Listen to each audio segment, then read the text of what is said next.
오늘의 성경 말씀은 누가복음 18장 1절부터 9절까지의 말씀입니다. 다 같이 여러분 성경을 같이 펴서 읽어주시기 바랍니다. 누가복음 18장 1절부터 8절까지 제가 여러분들과 같이 성경을 봉독하도록 하겠습니다. 자, 같이 읽습니다. 예수께서 그들에게 항상 기도하고 낙심하지 말아야 할 것을 비유로 말씀하여 이르시되 어떤 도시에 하나님을 두려워하지 않고 사람을 무시하는 한 재판장이 있는데 그 도시에 한 과부가 있어 자주 그에게 가서 내 원수에 대한 나의 원한을 풀어주소서 하되 그가 얼마 동안 듣지 아니하다가 후에 속으로 생각하되 내가 하나님을 두려워하고 사람을 무시하나 이 과부가 나를 번거롭게 하니 내가 그 원한을 풀어주리라. 그렇지 않으면 늘 와서 나를 괴롭게 하리라 하셨느니라. 주께서 또 이르시되 불의한 재판장의 말하는 것을 들으라. 하물며 하나님께서 그 밤낮 택하신 부르짖는 자들의 원한을 풀어주지 아니하시겠느냐? 그들에게 오래 참으시겠느냐? 내가 너에게 이르노니 속히 그 원한을 풀어주시리라. 그러나 인자가 올 때 세상에서 믿음을 보겠느냐 하시니라. 아멘. 예, 오늘 우리가 누가복음 18장 1절부터 9절까지의 말씀을 읽었습니다.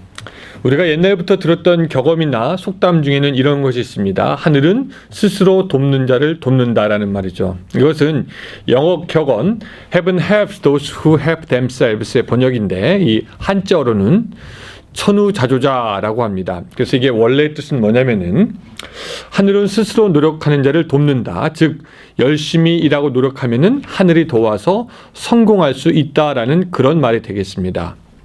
이 말이 참 맞는 것 같기도 하고 그럴듯하기도 합니다. 그래서 사람들은 이 말을 듣고 무엇인가 열심히 하려고 하고 특별히 기도할 때도 이 구절을 생각해서 인용하려고 합니다. 뭐냐면은 우리가 열심히 기도하면은 하나님께서 그 기도에 응답할 거다라는 것이죠.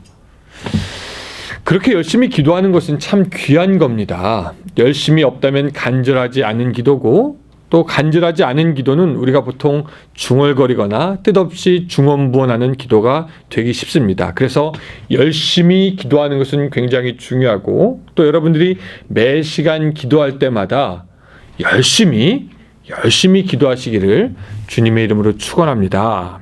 그런데 여기서 우리가 한 가지 오해하지 말아야 할 것이 있는데, 그것은 뭐냐면은 열심히 중요하긴 하지만 우리의 열심이 하나님으로 하여금 기도에 응답하게 하는 것은 아니다라는 것입니다.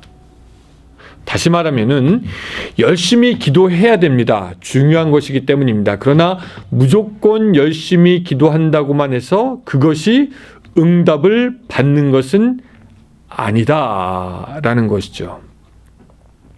제자들은 귀신 들린 아이를 데려온 아버지 앞에서 그 귀신을 쫓아내려고 굉장히 열심히 기도했습니다. 그런데 그 귀신은 나가지도 않았고 아이의 병이 낫지도 않았습니다. 생각해 보면은 이단이나 광신도들의 행태 중에 하나는 그냥 열심히 그냥 기도하는 겁니다. 그들이 얼마나 열심히 기도합니까? 집에 아이들이 아프거나 배우자가 아프면은 병원 갈 생각하지 않고 그냥 열심히 기도하면 되는 것으로 하고 기도합니다. 또 그것이 그들은 믿음이라고 생각합니다. 그러나 그런 열심은 보통 응답이 없고 또 경우에 따라서는 굉장히 불행하게 끝나는 경우도 있습니다. 그래서 열심히 중요하지만 열심의 기도가 응답을 가져오지 않는다라는 것을 우리가 기억해 볼 필요가 있습니다. 오늘 본문을 우리가 대하면서 우리는 좀 오해하는 경향이 있어요. 이 본문의 내용도 열심에 대한 거라고 생각하는 겁니다. 한 여인에게 원통한 문제가 있고 재판관에게 가서 그것을 풀어달라고 이야기하지만 재판관이 그 여인의 말을 처음에는 잘 듣지 않습니다. 그런데 그 여인이 자꾸 가서 얘기를 하니까 재판관은 그것을 번거롭게 생각하였고 결국 이 여인의 열심히 재판관의 마음을 바꾸어 여인의 원통함을 풀었다라고 오해하는 것, 그것이 우리가 일반적으로 생각하는 것이고 쉽게 오해하는 것이기도 합니다. 그런데 오늘 본문을 가만히 보면은 이 재판관이 5절처럼 원한을 풀어주리라 라는 말을 하지만 그 비유에서 실제로 원한을 풀어주었다라는 말은 없습니다. 하나님도 두려워하지 않고 사람도 무서워하지 않는 이 재판관이 말은 비록 원한을 풀어줘야 되겠다 그렇게 이야기를 하지만 우리는 뭐 풀어줬을 수도 있고 또 안 풀어줬을 수도 있다라고 생각할 수가 있습니다. 사실 우리는 더 정확하게 말하면 이 재판관은 불의한 재판관이기 때문에 우리가 무엇을 기대할 수가 없어요. 그 사람은 할 수도 있고 하지 않을 수도 있고 그냥 자기 마음대로인 사람입니다.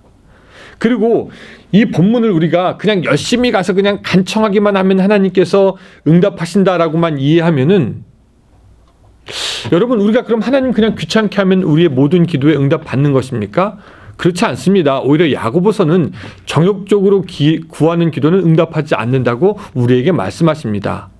그러니까 그냥 무엇인가 그냥 열심을 가지고 기도하는 것만 가지고는 좀 부족하다라는 거죠. 오늘 본문이 말하는 것은 열심히 기도하라라는 그런 메시지가 아니라 조금 다른 데 있다라는 것을 우리가 생각해 볼 필요가 있습니다. 이 7절에 정답이 있습니다. 7절. 하물며 하나님께서 라고 말씀하십니다. 하물며 하나님께서. 재판관도 들어줄 것처럼 이야기하는데 하물며 하나님이야 들어주지 않겠느냐라는 뜻입니다. 여기서 예수님께서 재판관과 하나님을 비교하는 이유는 무엇이냐면은 하나님은 재판관과는 다르다라는 것입니다. 재판관은 번거롭게 하고 귀찮게 해야지 우리의 청을 듣는 척이라도 하지만 우리의 하나님은 틀립니다. 우리의 하나님 아버지는 우리가 이야기하기 전에 오히려 들으시고 우리의 기도에 오래 참지 못하시는 분이시고 재판관처럼 하지 않아도 응답하시는 분이 우리의 하나님 아버지다라는 하나님의 성품과 우리의 관계에 대해서 사실 오늘 본문은 말씀을 하고 있는 것입니다. 그래서 우리의 열심이 우리의 기도의 근거가 아니라 우리의 기도의 방향이 아니라 우리의 기도의 근거와 우리의 기도의 방향은 우리를 항상 듣고 계시는 자비하신 하나님이시고 우리의 기도의 방향은 우리가 열심히 기도해서 하나님을 번거롭게 해서 우리의 기도를 억지로 듣게끔 하는 것이 아니라 우리 아버지께 나아가서 기도하는 것이 즐거운 것이고 감사한 것이고 은혜로운 것이고, 그렇기 때문에 나의 열심으로 무작정 하나님께 나아가는 것이 아니라, 그런 것이 아니라 내가 하나님을 원하기 때문에 마치 아버지께 나아가는 것. 그래서 이것이 나의 정말 소원이고, 그것이 계속해서 나가다 보니까 나도 즐겁고 하나님 즐겁고, 우리의 관계 속에서 하나님의 우리의 기도에 응답을 해주시는 것, 그것이 오늘 본문의 가르침이 되는 것입니다. 강아지를 훈련시킬 때 채찍을 들고 때리면서 이 동물의 사육사가 막 때리고 훈련시키는 것, 이렇게 막 열심히 야 너 내 말 들어야 돼, 내 말 들어야 돼, 이것이 기도가 아니라, 내가 사랑하는 강아지랑 놀기 좋으니까 가서 놀고 밥 주고 하다 보면 강아지가 나를 자연적으로 따르게 돼 있습니다. 조금 비유가 맞는지 모르겠지만, 내 열심으로 나가서 하나님을 변화시키는 것이 아니라 하나님에게 나아가는 것이 좋고 기쁘고, 그러다 보니 열심으로 나가게 되고, 그때 자비하신 우리의 하나님, 불의한 재판관과는 전혀 틀린 우리 아버지가 우리에게 응답하시고 귀를 기울일 것이다 라는 이야기가 되겠습니다. 그래서 오늘 본문의 제목은 불의한 재판관의 비유가 아니라 사실은 자비로운 하나님에 대한 이야기가 될 수 있겠다입니다. 그래서 여러분들의 기도가 저는 좀 바뀌었으면 좋겠습니다. 하나님을 굴복시킬 그런 열심으로 하나님 앞에 열심으로 나가서 막 무엇인가 요청하는 것이 아니라, 하나님이 아버지니까 너무 좋아서 한 번 나가고 두 번 나가고 자꾸 나가고 계속해서 나가는 것이 열심을 만드는 것이고, 그 과정 속에서 우리의 작은 신음까지 응답하시는 그 하나님을 만났으면 좋겠다라는 것입니다. 오늘 기도를 통해서 한 가지 더 교훈을 얻어볼 것이 있는데, 이것은 8절입니다. 인자가 올 때에서 세상에서 믿음을 보겠느냐 하시는 겁니다. 믿음을 보겠느냐라는 것은 사실 믿음을 보지 못한다는 말씀입니다. 우리에게는 믿음이 필요합니다. 어떤 믿음입니까? 우리에게 실제로 자비한 하나님 아버지가 있다는 믿음이고, 그 하나님께 믿음으로 나아가면 하나님께서는 밤낮 부르짖는 택하신 자들의 원한을 풀어주신다라는 것입니다. 우리가 보통 때는 믿음이 있어 보입니다. 그런데 막상 이스라엘 백성들이 광야를 지나가는 것 같은 광야를 만나게 되면 우리는 믿음보다 우리의 처한 상황과 환경을 보게 되고, 우리의 처지를 인해서 낙심하는 것이 우리의 모습입니다. 더 중요한 것은 우리의 하나님이 자비의 하나님이시고 우리에게 우리의 원한을 풀어주시는 하나님이라는 것을 잊지 않는 것이 사실은 더 중요합니다. 아까 말했지만 어떤 사람들은 우리의 하나님이 불의한 재판관처럼 무엇을 가서 이야기해야지, 강제로 청하고 부탁해야지 들어주시는 분으로 알지만, 그것보다 하나님의 자비와 은혜가 우리에게 필요한 것이고, 나의 열심보다 하나님의 사랑이, 또한 그 하나님을 믿는 믿음이 우리에게 필요하다는 것입니다. 여러분들에게 믿음이 있으시기를 바랍니다. 어떤 믿음이냐면은 하나님은 재판관과 같지 않다라는 믿음이고, 그렇기 때문에 우리의 자비로운 하나님은 항상 우리를 듣고 계시며 함께 하시고 우리를 선한 길로 인도하신다라는 것입니다. 코로나 바이러스로 온 세상이 시끄러운 이때 우리에게 그런 믿음이 있었으면 좋겠습니다. 하나님은 불의한 재판관이 아니라서 우리가 가서 하나님께 무엇인가 막 해달라고 할 필요가 없습니다. 그거 제가 믿습니다. 하나님은 나의 아버지이기 때문에 내가 언제든지 가서 요구할 때 우리를 듣는 하나님이신 줄로 믿습니다. 나는 그 믿음이 있었으면 좋겠고, 그 믿음이 있을 때 우리가 승리할 수 있게 되는 것입니다. 다시 본문으로 가서 보면 1절 가면 이런 말씀이 있습니다. 예수님께서 그들에게 항상 기도하고 낙심하지 말아야 할 것을 비유로 말씀하여 가라사대라고 하셨는데, 이제 이 본문에 대한 대답을 우리가 할 수가 있습니다.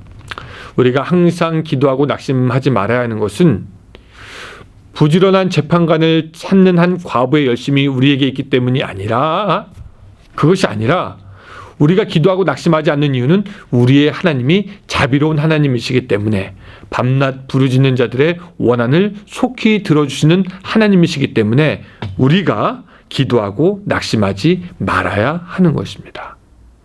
우리의 열심이 우리의 기도의 응답의 조건이라면 우리가 열심을 내지 않으면 응답이 없습니다. 그리고 우리가 어쩌다가 한 번이라도 실수해가지고 열심을 내지 못하면 우리의 기도는 그냥 와르르르 무너질 것입니다. 그러나 우리 기도의 응답의 근거는 바로 우리를 사랑하시는 하나님 아버지 되시기 때문에 우리는 그 하나님 아버지의 성품을 믿으며 언제든지 그 앞에 나아갈 수 있게 되는 것입니다. 제가 지난주일 계속 주기도문으로 기도하는 것 여러분들과 같이 나눴는데요. 여러분 혹시 주기도문으로 기도하십니까? 여러분 주기도문으로 하나하나 기도하다 보면은 30분이 훌쩍 지나가는 것을 알게 될 것입니다. 이 주기도문으로 기도하다 보면은 중언부언하는 것이 없어지고 기도의 줄이 잡혀지는 것을 느낄 수 있을 뿐만 아니라 하나님을 더욱더 깊이 만날 수 있게 되고, 우리가 배운 그 기도, 또 오늘 우리가 이 배웠던 것, 하나님의 아버지 되심, 그 두 가지를 갖고 하나님 앞에 나가서 여러분들의 삶이 풍성하게 응답받는 삶이 되었으면 좋겠습니다. 다시 한번 말씀드립니다. 하나님은 불의한 재판관이 아니라 자비로운 하나님, 여러분들의 기도를 듣기 원하고 기다리시는 하나님이십니다. 그 앞에 오늘도 나아갈 수 있게 되기를 주님의 이름으로 축원합니다. 우리 다 같이 기도하겠습니다. 하나님, 우리의 하나님은 자비로운 아버지라서 우리가 언제든지 나갈 수 있고 또 무엇이든지 말할 수 있으며, 마치 아들이 아버지에게 말하는 것처럼 우리가 하나님께 말할 수 있는 것을 살펴보았습니다. 그 하나님이 우리 아버지이기 때문에 항상 기도하게 하시고 낙심하지 않도록 주여 도와주시며, 특별히 어려운 때 더욱더 힘을 내어 일어설 수 있도록 도와주시고, 오늘 우리의 믿음이 좌로나 우로나 흔들리지 않는 믿음 될 수 있도록 주여 도와주시옵소서. 오늘 하루도 주님께서 지켜주시고 붙잡아 주실 것을 믿사오며 사랑이 많으신 예수님의 이름으로 기도드리옵나이다. 아멘.